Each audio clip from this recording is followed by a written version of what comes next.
Hello my dear students, hope you all are fine, safe and healthy at your home and enjoying your online classes. Today I Surbhi Giroti, your science teacher, welcome you all in our school channel SIMS Official. As you all know that we are discussing about the chapter 10, respiration in organism. In that we had discussed the first topic, why do we respire. After this topic, we will discuss the second topic of this chapter, that is breathing. Let us continue with this activity 10.1. Caution करना है इस activity के पहले आपको. Do this activity under the supervision of teacher or your parent. Close your nostrils and mouth tightly and look at a watch. अब आप अपने nostrils को और अपने mouth को tightly आप close कर लीजिए और watch को देखिए. What did you feel after some time? कुछ टाइम बाद आपको क्या फील होगा? How long were you able to keep both of them closed? आप अपने nostrils और mouth को कितनी देर तक close कर पाते हैं? Note down the time for which you could hold your breath. अब आप उस टाइम को नोट डाउन कीजिए जितनी देर आपने अपनी ब्रीथ को होल्ड करके रखा, अपनी सांस को रोक के रखा. See like this, इस तरह से. So now you know that you cannot survive for long without breathing. तो इससे आपको ये पता चला होगा कि आप ज़्यादा देर तक बिना ब्रीदिंग के आप नहीं सर्वाइव कर सकते, है ना. Breathing means taking in air rich in oxygen and giving out air rich in carbon dioxide with the help of your respiratory organs. Breathing का मीन्स क्या होता है? वो एयर, उस एयर को टेक इन करना जिसमें ऑक्सीजन की अमाउंट ज़्यादा है और उस एयर को ब्रीद आउट करना जिसमें कार्बन डाइऑक्साइड की अमाउंट ज़्यादा है.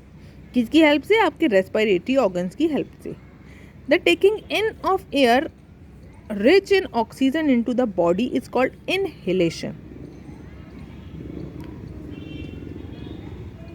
एयर को टेक इन करना जिसमें ऑक्सीजन की अमाउंट ज़्यादा है आपकी बॉडी में, जब आप एयर टेक इन करते हो जिसमें ऑक्सीजन की अमाउंट ज़्यादा है, उस प्रोसेस को आप कहते हैं इनहेलेशन. और जब उस एयर को गिविंग आउट करते हैं, टेक आउट करते हैं अपनी बॉडी से जिसमें कार्बन डाइऑक्साइड की अमाउंट ज़्यादा है, उसको आप कहते हैं exhalation. It is a continuous process which goes on all the time and through out the life of an organism. ये एक कॉन्टीन्यूस प्रोसेस है जो किसी भी ऑर्गेनिज्म की लाइफ में कम्प्लीटली चलती रहती है, हर टाइम होती रहती है. मीन्स अब किसी भी समय ऐसा नहीं होता है कि आप ब्रीदिंग ना कर रहे हो. जब आप प्लेइंग कर रहे हैं, जब आप रीडिंग कर रहे हैं, जब आप राइटिंग कर रहे हैं, जब आप ईटिंग कर रहे हैं, जब आप स्लीपिंग कर रहे हैं, सब में आप रेस्पायर करेंगे ही करेंगे. The number of time of a person breathe in a minute is termed as breathing rate. 1 minute में कोई भी पर्सन कितने टाइम ब्रीद करता है, मतलब वो नंबर, उसको हम कहते हैं breathing rate. During breathing inhalation and exhalation takes place alternately. जब आप ब्रीदिंग कर रहे होते हैं तो इनहेलेशन और एक्सहेलेशन ऑल्टरनेटली कर होता है ना. पहले आप इनहेल करेंगे फिर आप एक्सहेल करेंगे. ऐसा तो नहीं कि इनहेल आपने 10 टाइम कर लिया और फिर आप एक्सहेल 10 टाइम कर रहे हैं, नहीं ना. 1 time inhale and 1 time exhale. A breathe means one exhalation plus, a breathe means one inhalation plus one exhalation. See, one inhalation और one exhalation को मिला के हम क्या कहेंगे? One breathe. Would you like to find out your breathing rate? क्या आप इस तरह अपनी breathing rate को find कर सकते हैं ना? One inhalation. अब आप क्या करेंगे? ये क्या, जैसे ना 1 मिनट में आपने कितने इनहेल और कितने एक्सहेल किए, 1 इनहेल और 1 एक्सहेल को मिला के 1 ब्रीद होगा.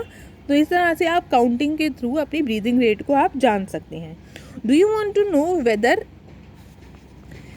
इट इज़ कांस्टेंट और it changes according to the requirement of oxygen by the body.